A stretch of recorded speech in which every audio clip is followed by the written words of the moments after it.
All right, Dolphin fans, today, first day of training camp for the Dolphins and around the league. Bunch of things going on. Just want to touch on a few of them. First of all, Xavier Howard reported. What a big, shocking surprise. I had a feeling, I at least hoped that the kid would have the smarts to do it. All right? Anybody with a half of a brain knows Flores and Greer are not going to negotiate with the kid holding out. It just was going to be a big bad mess all the way around. And, I guess maybe hearing the fact, that he was, the subject of trade rumors, whether they were true or not, probably had an effect on him and be like, look, man, it's not like I'm getting paid nothing. I want to be a Dolphin. I love living down here. And when he starts hearing about his name being mentioned, some of these other teams, he might start thinking, I don't really want to go there. I'm good with the clubs and the bikinis in Miami. I'm good. So I think I'll stick around. Now that he's reported, go ahead, negotiate, man. You want another deal? If the team feels like you're worth the money and you're going to stay healthy, good to go. I got no problem with that. So I'm good to see he came to camp. Speaking of injured and guys not in camp, well, Preston Williams, he's in camp, but he's going to start on the PUP. So, he had the foot thing last year. I guess now he's got something going on with his ankle.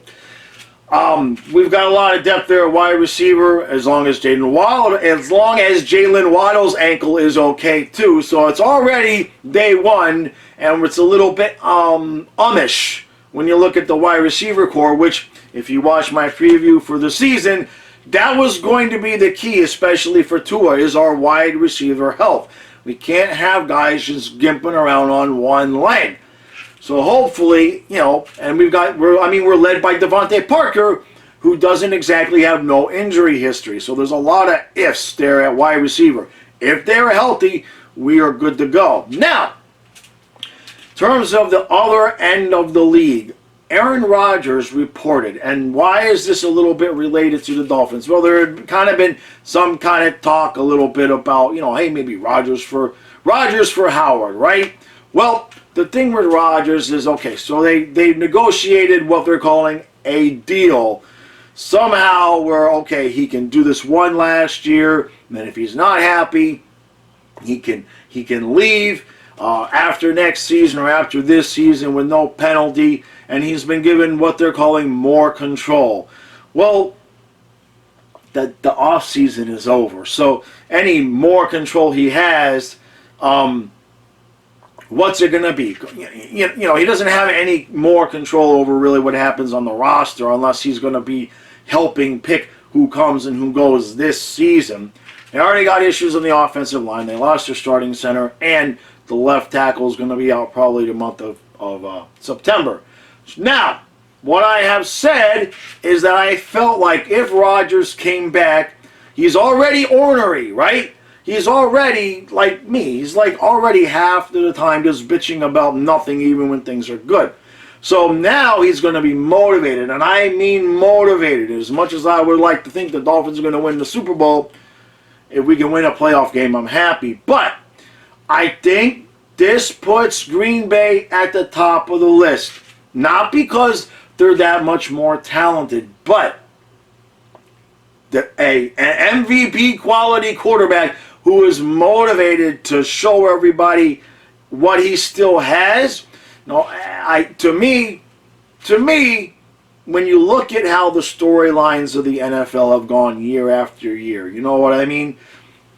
You had Katrina, and then what happens? The Saints win the Super Bowl.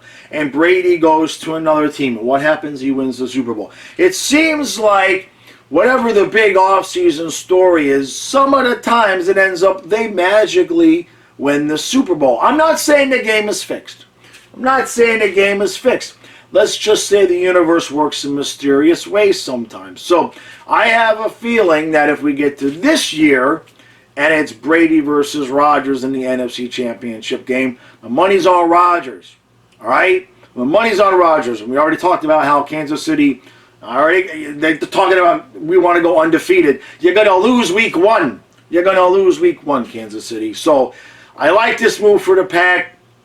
However they did it, You know, maybe nothing happened. Maybe the whole we have a deal thing is just so Rodgers can save face publicly and make it sound like he, you know, got what he wanted and he could come back for the one more year. You never know. But bottom line is, what if, you know, next year, what if Rodgers comes this year and has a good year, okay? But he don't like what's going on in Green Bay and he wants to leave and go somewhere else.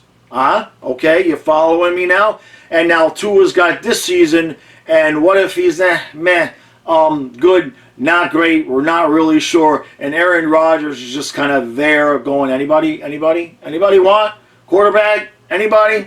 You see what I'm saying? Now look, I'm a Tua supporter. I think he's going to do just fine, provided we have wide receivers that can walk. That said, it's not guaranteed, right? There's no guarantees, and if he's anything other than, you know, really good, if he's like, okay, we're trying to see what he's going to be, and Aaron Rodgers becomes available, can't tell me Aaron Rodgers wouldn't like to come down to Miami and get, you know, the last 2-3 years of his career with some sunshine and media attention. Don't think he would not blink at that opportunity. So this, to me, you know, in playing the long game, it puts a little bit of extra pressure on Tua, because the possibility does exist now that Aaron Rodgers will be available, and if the Dolphins have shown, you know, have shown anything over the course of the, you know, the last few years, is that they're not afraid to spend money to go get a guy, and Rodgers would finish off the team if Tua's not going to be what we all hope he's going to be. So that's off in the future, but I just thought it was interesting, especially if, you know, if we get to a certain point and X won't agree to a new deal, we could end up in the same position next offseason. If we can't get Xavier Howard signed to a new deal that he's happy about, we could be doing a rinse and repeat, and next year it might actually happen. I know it might be a little bit out there, but that's how my mind works, all right? I take these things, I process them through the Jaws head, and out comes different takes that you might not hear anywhere else. All right, that was it. Appreciate it. Like, share, subscribe, hit that notification bell, hit the like button on these videos, guys. I really appreciate that. I mentioned that the other day, and a lot more likes on that video, and it's being shown a lot more, so I really appreciate that. If you didn't catch it, you probably haven't caught it, but I just uploaded a couple of hours ago an interview Stu and I did with Randy Moeller. All right? It was beautiful. He gave us 45 minutes of time, and it was really a lot of fun. We talked a lot about the Panthers and a few other NHL things and some cooking-related items too. So check that out. I posted a video earlier. This is the third one today. I posted a video earlier about my thoughts on the whole Marc-Andre Fleury thing.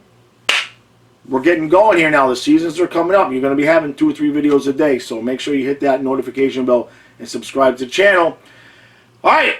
I'll see you again in the next video, which may be later. It depends. You never know. Every time I leave the house, the Panthers or Dolphins do something. So you just never know when I'm going to be uploading.